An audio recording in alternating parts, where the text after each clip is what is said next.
HanselMinutes.com, it's Hansel Minutes, a weekly discussion with web developer and technologist Scott Hanselman, hosted by Carl Franklin. This is Lawrence Ryan announcing show number 165, recorded live Thursday, June 18th, 2009. Support for Hansel Minutes is provided by Telerik RAD Controls, the most comprehensive suite of components for Windows Forms and ASP.NET web applications. Online at www.telerik.com. And by .NET Developers Journal, the world's leading .NET developer magazine. Online at www.sys-con.com. In this episode, Scott talks legacy code with Michael Feathers. Hi, this is Scott Hanselman, and this is another episode of Hansel Minutes. I'm here in Oslo, Norway, at the Norwegian Developers Conference, and I'm sitting down in a reasonably quiet conference room with Michael Feathers, the author of Working Effectively with Legacy Code. He works for Object Mentor, and he knows all sorts of things that I don't know. So I said, I got to jump at the chance to talk to you. So thanks for sitting down. Yeah, thanks a lot. I'm really enjoying the conference here. It's a great venue and lots of interesting speakers. You know, and as with all conferences, it feels like the really interesting things happen in the hallways and happen between sessions. And Uncle Bob was talking about something, and the guys were brainstorming that someone was saying that they like to select chunks of code and within a long method, something that's maybe legacy code, and they like to go extract method using their refactoring tool of choice. And then that gives them a sense of what the inputs and outputs for that block are. Yeah. But in a method that maybe has 3 or 4 inputs, that might, from inputs as far as parameters into the method. Yeah. That might show them that they're really reaching outside the method and looking at global variables or bits of context. And that all seemed very kludgy to me, that maybe this person should be using a different kind of programming language. I mean, they're basically saying there's a lot of side effects that could happen here. Yeah. Shouldn't they be doing something else? I don't know. I think that's the thing that we have to go and really ask ourselves very seriously in the industry right now. I spend a lot of time helping people with, really ratty code bases, trying to go and recover, and it's not atypical to have these big 3,000-line methods, and you have to go and try to figure out how to break them down and do various things. One of the things that I noticed is that side effects, are really a big deal. If you didn't really have to reason through side effects, you could basically make a lot of change much more effectively and much easier. So it just kind of makes me wonder, it seems like we are making a move in the industry towards functional programming languages, and some of the dabbling that I've done with functional programming languages has really kind of led me to believe that this could be a bit of an answer. I mean, it's not going to be a complete panacea because there are always problems in development. But it seems like if we can get a control of the side effects situation, we might be able to go and do some really cool stuff.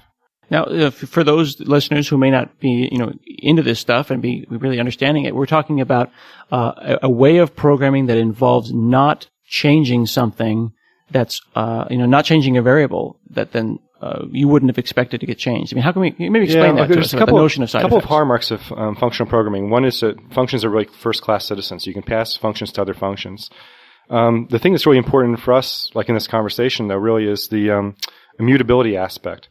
The notion that you really are working with constants all the time.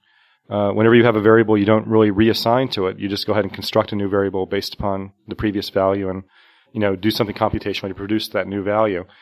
One thing I notice over and over again is that when you're looking at very long methods, it's the temporaries that get you. Okay, when you have temporary variables inside the method and people are going and randomly updating them in various different places, those temporaries are just really kind of like a glue that make it really very hard to go and extract out pieces and make separate methods out of them. It's just really hard to reason through all that nonsense. When you have immutable data, then you're constantly constructing new values, and you're able to see, like you were saying earlier, exactly what comes in and exactly what goes out, and your reasoning is easier. The reasoning is easier not only for you, but also for a tool that needs to figure out whether you can really extract a method or not. Now, your book is about legacy code, but sometimes I feel like legacy code is code I wrote last week. Well, yeah, then you're really in tune with the definition in the book, in a way.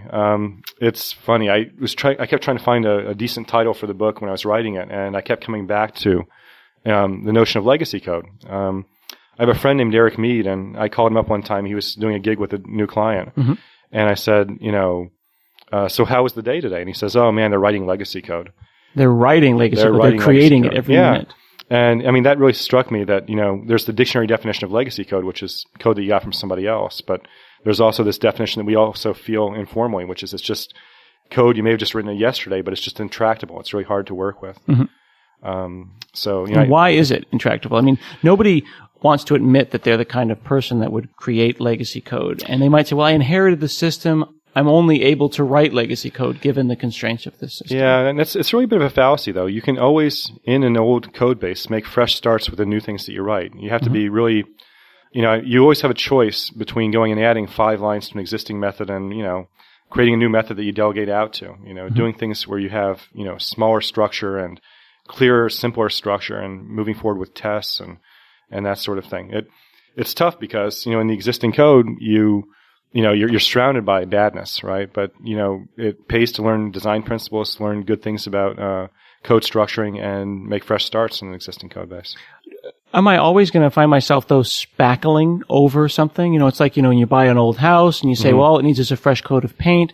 And, you put a couple of coats of paint over something, but you'll always know that there's mold and nastiness in the walls. Well, I think the truth of the matter is that for many large existing systems, you're never going to escape, the structure that you've built up over the years, but you can build new abstractions. There's a really cool pattern that's been written up on the net called strangler application. And Strangler? Yeah, strangler application. Like one who chokes someone to death? Yeah. Okay. Yeah. And the idea is that if you have this big, hulking massive legacy code, what you can do is you can say, look, if we have events coming into the system, what we can do is we can divert some of those events to something which is really like a new system. And then the outputs from that end up going and being pushed out with the normal outputs. So you're taking certain things that come in and kind of diverting them off into this auxiliary structure, which is this new architecture that you're building up slowly with better structuring. And, that can be good, but sometimes it just really ever becomes a complete thing. You're just building a secondary pathway in your application that allows you to do, things in a better way. Why is it called strangler? I don't understand that. Well, because it's kind of like a vine, a kudzu or something like that. It's kind of like growing, over the application and sapping its strength, but becoming, the thing itself, the vine becomes the stronger thing. So it's kind of strangling the existing structure and so you're imposing constraints on this. Well, what your hope is that the older pieces really just not end up going and doing things functionally for you. I see. That all the functionality moves to the newer thing. Yeah. That they die away. Yeah. Oh, okay. So you build a system around it that strangles the old system. Yeah. Forces it to change or to go away. And that's one strategy. Another strategy is to essentially just, keep, creating new classes and building new structure in the existing application without trying to go and create a parallel pathway. Mm-hmm. The third way of approaching things is to take a big, area of code and try to go and write enough tests for it so that you feel that you can go and do some serious refactoring in that area. Mm-hmm. And that's kind of what I specialize in a bit with the book. It's trying to go and break dependencies in ways that are very conservative, so you feel like you aren't really breaking the application's behavior. Right. And then you're able to go and write tests against that, and with those tests, get a lot more confidence that you can start to refactor and make some really nice structural changes in the code that make your maintenance easier. Hi, it's Scott here from Another Place in Time. I hope you're enjoying the show so far. I apologize for interrupting it, but I wanted to let you know that assembling a podcast like this every week isn't free. Certainly the bandwidth bill crushes us every month, so I want to let you know that this show is sponsored by Telerik. They make the show possible, and they make some pretty cool products as well. For example, if you're trying to build a Web 2.0 Ajax-y application, trying to use the Web 1.0 components, it's kind of difficult. You got to get the next-gen stuff if you want to build the next-gen websites, and that's exactly what the folks at Telerik have got in their new upcoming product, which is codenamed Rad Controls Prometheus. It's a big pack of web controls built entirely on top of the Microsoft ASP.NET Ajax stuff that you already understand. It's going to give you a lot of performance and interactivity on your next project. They mirror the ASP.NET Ajax API, so the development's really straightforward. Client scripts are shared, loading time is pretty fast. You set a couple of properties, you can even bind to web services for a really efficient operation. The new RAD editor for ASP.NET Ajax loads up to 4 times faster than before, and the RAD grid will do thousands of records in milliseconds. But of course, it's better to try these things for yourself, so you can visit telerik.com/ASP.NET Ajax and download a trial. Thanks a lot for listening, and we'll get right back to the show. So maybe I could ask you a question about, I was on site recently at a large company that had a legacy system, and the legacy system was in C++, and it was probably, maybe almost 15 years old. Yeah. But it worked, and it worked great.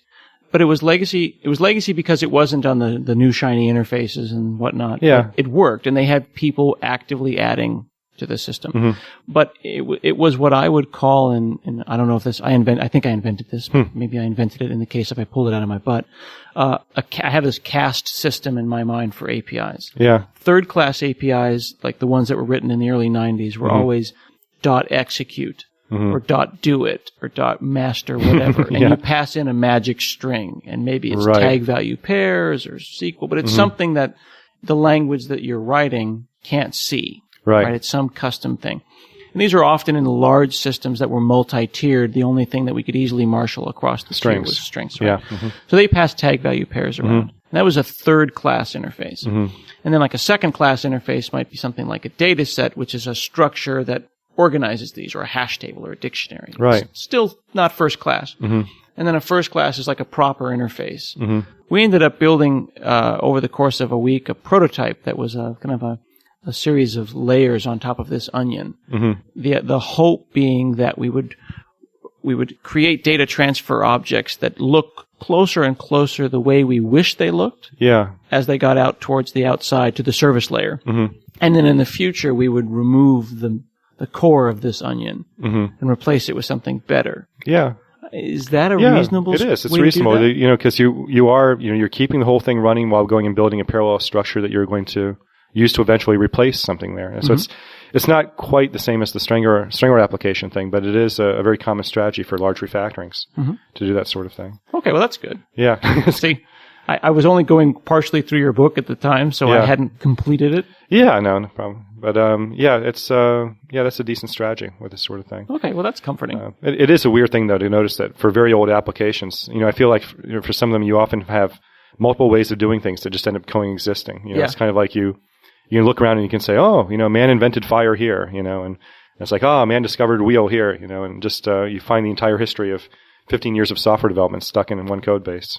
Now, do you enumerate the different techniques for working with legacy code? Do you have like any friendly mnemonics for something like that? No, not really. I mean, one of them is just like a modification of the test-driven development cycle. I mean, the typical thing with test-driven development is to say, first thing you do is you write a failing test case, and then you make it compile, then you make it pass, and then you refactor.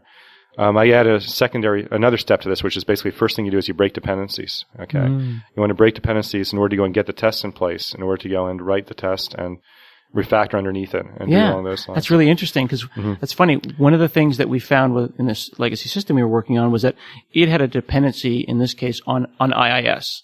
On internet, on the Internet Information Server, the Windows web server, that was profound. So we decided to spend the first day mocking away IIS, basically making a test harness to lie to this old system. And once we did that, we realized that now we can start writing tests. No, and it's great. The thing that you realize after doing this a lot is it's kind of like most applications are really glued together. It's like they have hard-coded dependencies upon singletons and upon third-party APIs and all this other stuff that you can't really mock out, and you really need to be able to mock those things out in order to go and test some things in isolation. It's just really painful to go and have IIS running and the database running and all this other stuff and build your own little world just to go and run some simple tests. It takes too long to do, and you never really get the benefit of quick feedback from testing that you really need. Is it a good idea to write lots of tests around a legacy system so you can make sure that it works the way you think it works? Yeah, it's a good idea this is a first step, is to go and try to write tests around stuff that describe it. I call this characterization testing. You want to characterize the behavior so that you can refactor underneath, and you can add new functionality and find out whether it's compatible with the old functionality.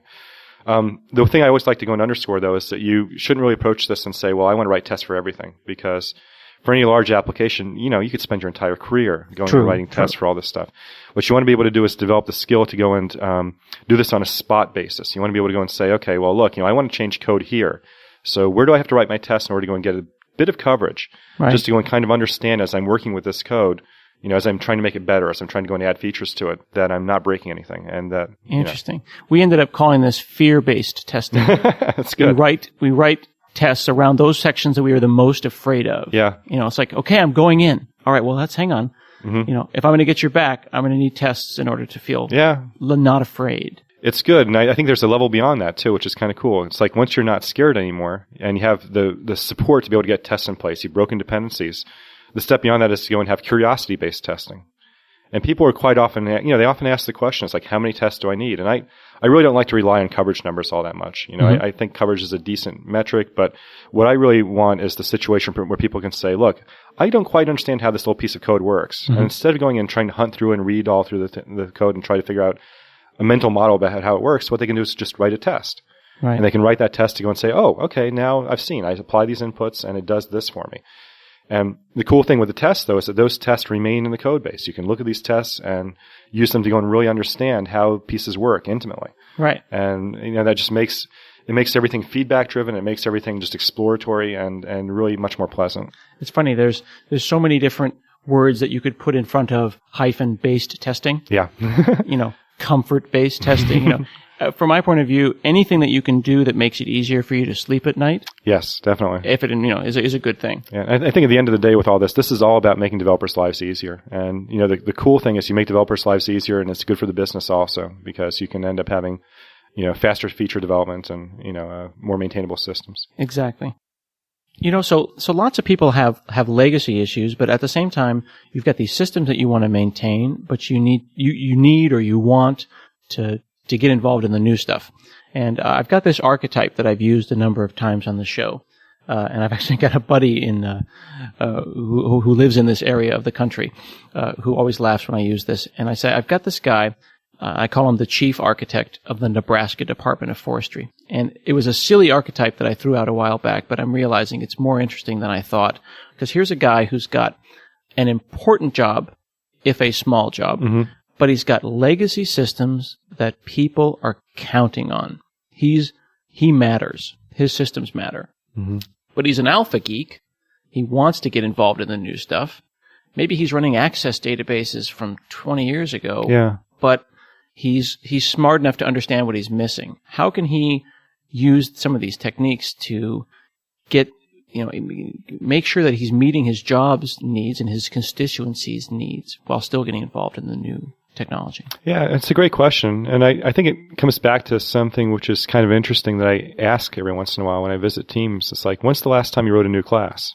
Right? And it's funny because in some places, it's like people don't really write new classes all that often. They just go and add code into existing methods. They add methods on existing classes because they kind of feel like they're in maintenance and design is over. But I think that's one of the worst mistakes you can make in software development is to feel that design is over. It's really a continual process. And even in the oldest systems, you should be creating new functions and creating new classes. You think it's a rule of thumb? Don't stop? Yeah, don't stop design. I mean, design is a continual process of examination and re-examination and evaluation and what if change. I've got some system in VB6? Yeah. Should I be still developing in VB6? Well, you've got to make a change, make a decision. You may want to go and move to VB.NET or move to C# or something along those lines. But even if you stay in VB6, you've got to recognize that all the choices you're making are really design decisions, and that you should try to go and use good principles and make good evaluations and do good things. It's interesting though, but I'm thinking about again with fear. I don't want to mess it up. I don't want to break it. Yeah. It's one of those things where if you haven't got into the build deploy cycle, if you've fallen out of it, even for 6 months, even a 6-month-old or even a 3-month-old system, I may be afraid to deploy it for the sense that I might, make the gods angry. Yeah, well, one thing to point out though is it's like if you're scared of making changes in a big long method, right? And that's, it really is a very scary thing.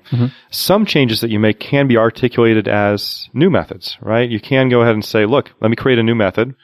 Let me go and delegate from the big old method to this new method. And what's cool about that is that you have a new context, right? This is a completely different new context. You can pass variables in and write code that, that just, deals with those particular parameters and do it using test-driven development, which is a great thing for your architect to do. I mean, you want to get into something which is new. Well, TDD's been around for quite a while, but for many people it's new. Right. Practicing test-driven development is a wonderful, wonderful practice. And, you can build up new things in the context of old systems. And, really, if you can delegate out to something else and build it up as a new structure, that's a very valuable thing to do in the context of old code. I'd be interested if there are people who are listening, who are maybe using older systems, maybe older versions of FoxPro or older versions of VB, who have written test harnesses. Yeah. Like, is there a VB6 test system?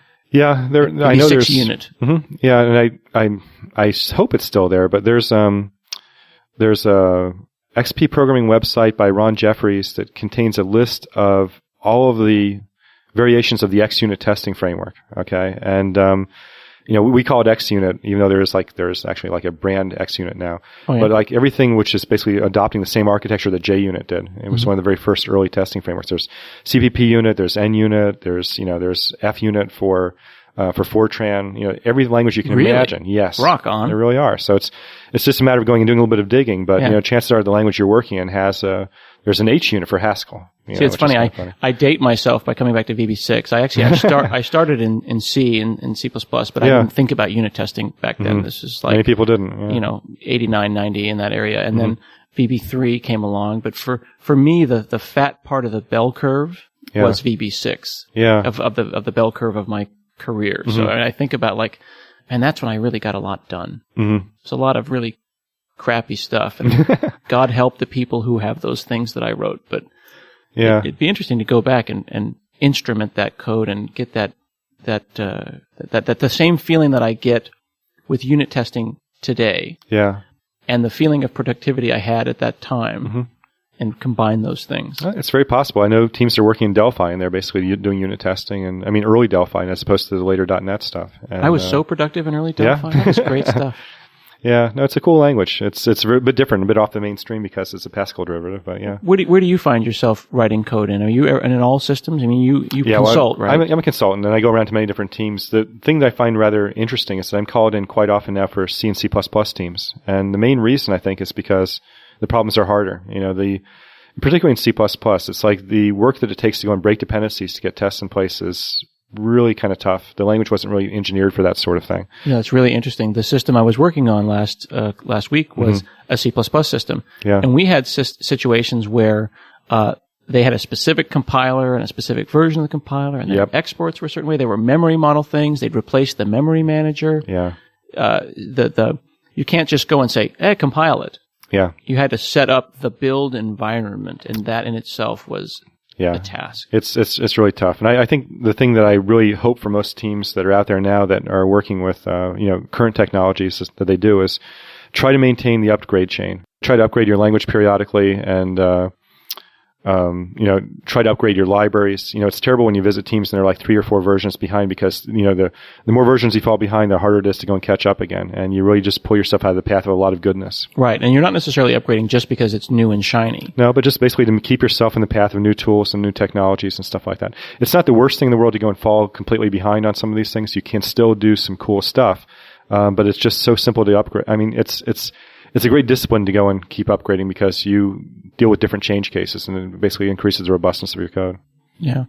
Well, it looks like we've got to get going because we've got to go to another session right now here at Norwegian Developers Conference. I really appreciate you sitting down to chat. Well, thanks a lot. It's been great. Really good conversation. Well, check out Michael Feather's book, Working Effectively with Legacy Code. And this has been another episode of Hansel Minutes. I'll see you again next week.